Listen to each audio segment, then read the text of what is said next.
नमस्कार। मैं हूं सतीश मेहरा। साथियों, जम्मू कश्मीर के पहलगांव में विगत 22 अप्रैल को हुई दर्दनाक आतंकी घटना के बाद भी पाकिस्तान है कि बाज नहीं आ रहा। पाकिस्तानी फौज बीते 6 दिन से नियंत्रण रेखा पर बसे भारतीय गांव की तरफ गोलीबारी कर रही है।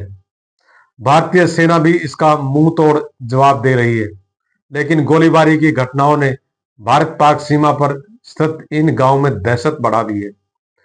लोग दिन तो जैसे तैसे गुजार रहे हैं, शाम होते ही उन्हें गांव में ही बने बंकरों में शरण लेनी पड़ रही है। आसपास के लगभग 1 दर्जन से भी अधिक गांव में यही हाल है। गांव में बने इन बंकरों को लगभग 10 साल हो गए हैं। पिछले लंबे समय से इन बंकरों का कोई उपयोग नहीं हो रहा था, लेकिन अब लोगों ने बंकरों की साफ सफाई कर इनका प्रयोग करना शुरू कर दिया है।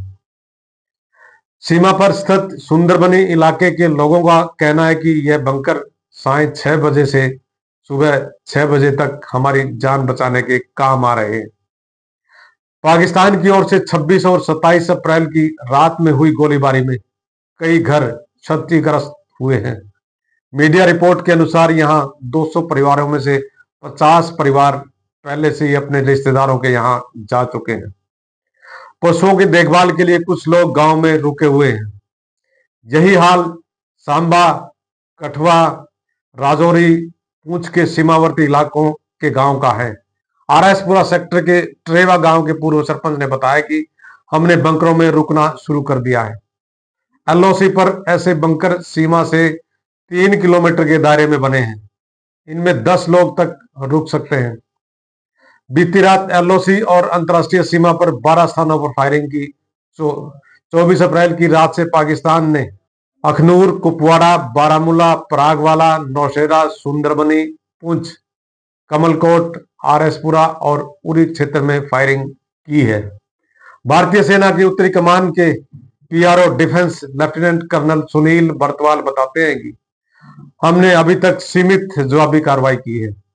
अभी तक कोई जान हानि नहीं हुई है। सीमा पर स्थित बलकोट सहित कई गांवों में बंकर नहीं है। इसी बीच सीमा पर वर्तमान स्थिति को देखते हुए कई गांव के स्कूलों में अध्यापकों द्वारा बच्चों को ऐसे इमरजेंसी हालात से निपटने के लिए ट्रेनिंग दी जा रही है। गौरतलब है कि भारत पाक के बीच 3300 किलोमीटर से भी अधिक बॉर्डर एरिया लगता है। इसमें जम्मू से लेह तक 740 किलोमीटर बॉर्डर एरिया है। बता दें कि इसी सप्ताह देश के प्रधानमंत्री नरेंद्र मोदी ने रक्षा मंत्री राजनाथ सिंह, सीडीएस अनिल चौहान, राष्ट्रीय सुरक्षा सलाहकार अजीत डोभाल और तीनों सेनाओं के सेनापति के साथ बैठक कर उन्हें युद्ध की रणनीति बनाने के लिए खुली छूट दी हुई है। सीमावर्ती गांव के किसानों ने अपनी रबी की फसल भी काट कर इकट्ठी कर ली है।